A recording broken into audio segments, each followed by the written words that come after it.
తెలుగు సినీ ప్రేక్షకులకు బాలీవుడ్ నటి fire brand Kangana Ranaut గురించి ప్రత్యేకంగా చెప్పనక్కర్లేదు. ఈమె బాలీవుడ్ ప్రేక్షకులతో పాటు టాలీవుడ్ ప్రేక్షకులకు కూడా సుపరిచితమే. కంగనా సినిమాల ద్వారా కంటే ఎక్కువగా కాంట్రవర్సీల ద్వారా బాగా పాపులారిటీని సంపాదించుకుంది. తరచూ ఈమె ఎక్కువగా కాంట్రవర్సీలకు సంబంధించిన విషయాలలోనే నిలుస్తూ ఉంటుంది. అలాగే సోషల్ మీడియాలో జరిగే పలు అంశాలపై కూడా తనదైన శైలిలో స్పందిస్తూ ఉంటుంది. ప్రస్తుతం ఈమె ఒక పక్క సినిమాలలో బిజీగా ఉంటూనే మరో పక్క రాజకీయాల్లో అడుగుపెట్టింది.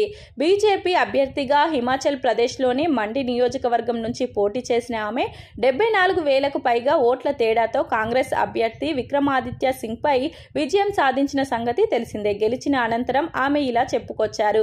ఇప్పటి వరకు ఒప్పుకున్న సినిమాలు కంప్లీట్ చేసి పూర్తిగా ప్రజాసేవలో లీనమవుతాను అని ఆమె వెల్లడించారు. కానీ ఇటీవల చండీగఢ్ విమానాశ్రయంలో జరిగిన సంఘటన తర్వాత ఆమె కీలక వ్యాఖ్యలు చేశారు. ఓసారి నా గురువు సద్గురు జగ్గి వాసుదేవ్ జీవిత సూక్తులను బోధించారు. తెలివైన వారు తమకు నచ్చిన పనిని మాత్రమే చేస్తారు, కానీ అవసరమైన పనిని చేసేవారే మేధావులు అవుతారు అని అన్నారు. అందుకే గురూజీ చూపించిన మార్గాన్ని ఎంచుకున్నాను. రాజకీయాలపై ఆసక్తి లేకుంటే ఇన్ని కష్టాలను భరించాల్సిన అవసరం ఉండకపోయేది. రాజకీయాల నుంచి పిలుపు రావడం నాకు కొత్తేమీ కాదు. నా ఫస్ట్ సినిమా గ్యాంగ్స్టర్ రిలీజ్ అయిన వెంటనే టికెట్ ఆఫర్ చేశారు. ఆ తర్వాత కూడా పలుసార్లు పాలిటిక్స్లోకి రావాలని ఆహ్వానాలు అందాయి. మా తాత 3 సార్లు ఎమ్మెల్యేగా గెలిచాడు.